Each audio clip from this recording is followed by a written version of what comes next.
What's up? Guy in a hockey mask here. Felt compelled to make another video. I think this is my second YouTube video, at least the second video that I've uploaded.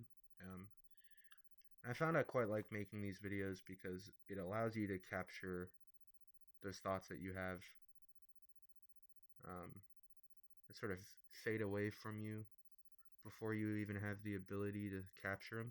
So I think this is an effective way of doing that. And as the title of the video suggests, what I wanted to discuss is this idea of having a chip on your shoulder. The argument that I'd like to make to you in this video is that you probably have a chip on your shoulder. I know I do. And so we're going to think through that a little bit together. Now, what is a chip on your shoulder? What exactly is that?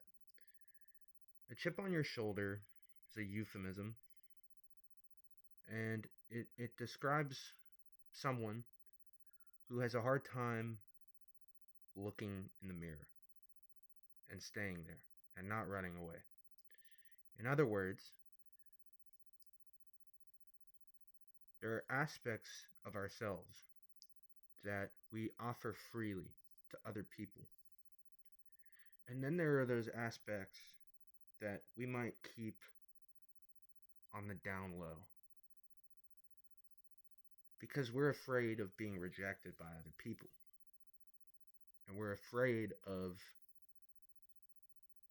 disrupting a certain narrative and identity that we have constructed for ourselves. So it's an act of self-protection. It's the first thing to know about having a chip on your shoulder. The second thing to know is that we all have one. Most of us do, to some extent. I know I have one. I know you probably have one.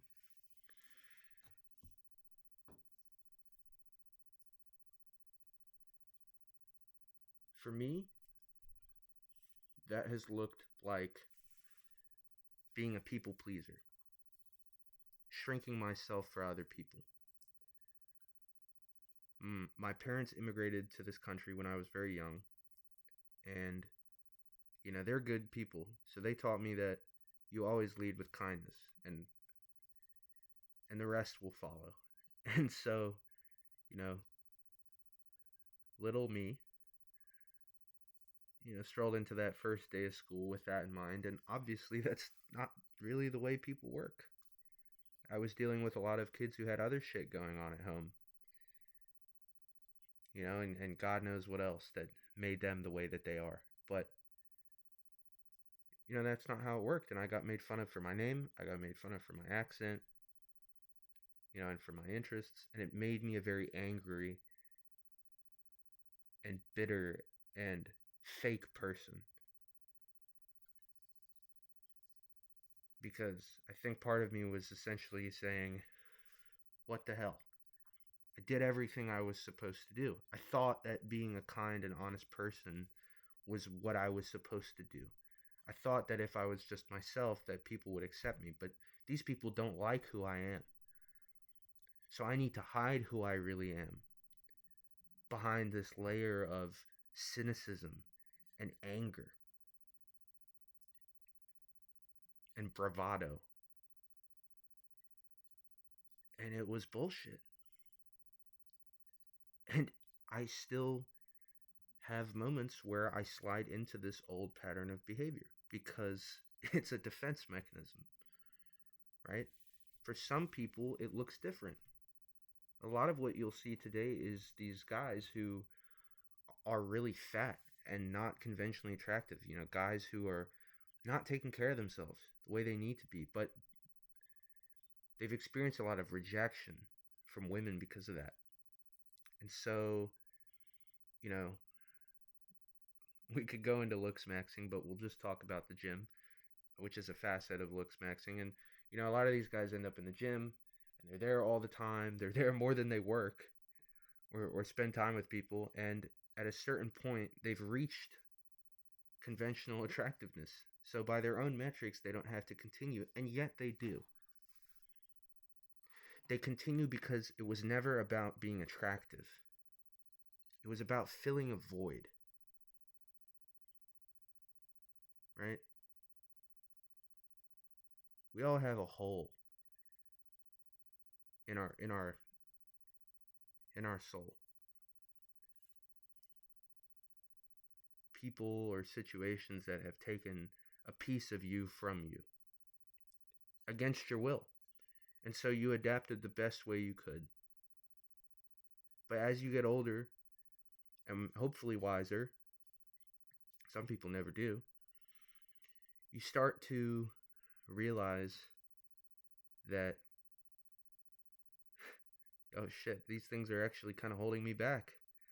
You know, walking around for me, because I can only speak to me, but for me, it was, walking around like a cynical, angry, resentful guy who thinks he's hot shit actually doesn't work very well if you want to get far with people, right?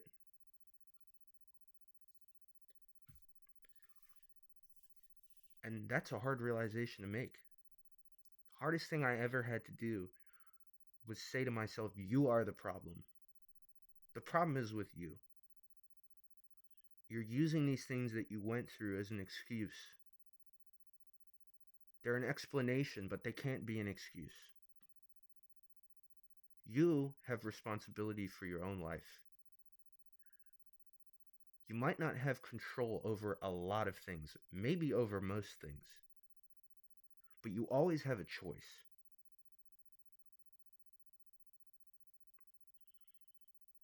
And if you're like me, if you have a chip on your shoulder, then somewhere along the way, you forgot that.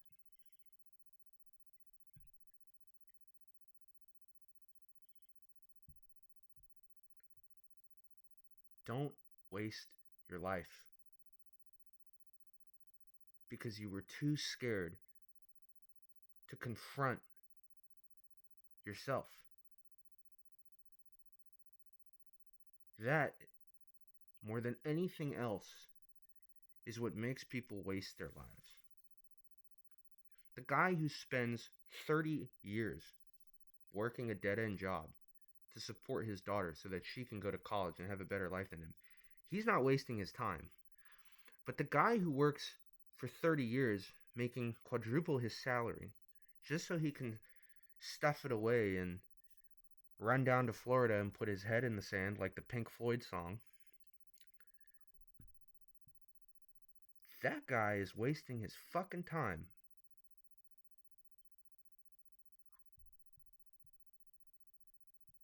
Don't waste your life. Own it. And forgive yourself. Because ultimately, the purpose of you being here is to go through these situations, is to forge yourself in the crucible that is life. And that is really fucking uncomfortable sometimes. In a way that a guy speaking in a 10-minute YouTube video can't really convey to you. It's one of those truths of life that simply cannot be monetized, and that's why you won't see it anywhere. But that doesn't make it any less important or relevant to you, and probably everyone you know. Do not waste your life.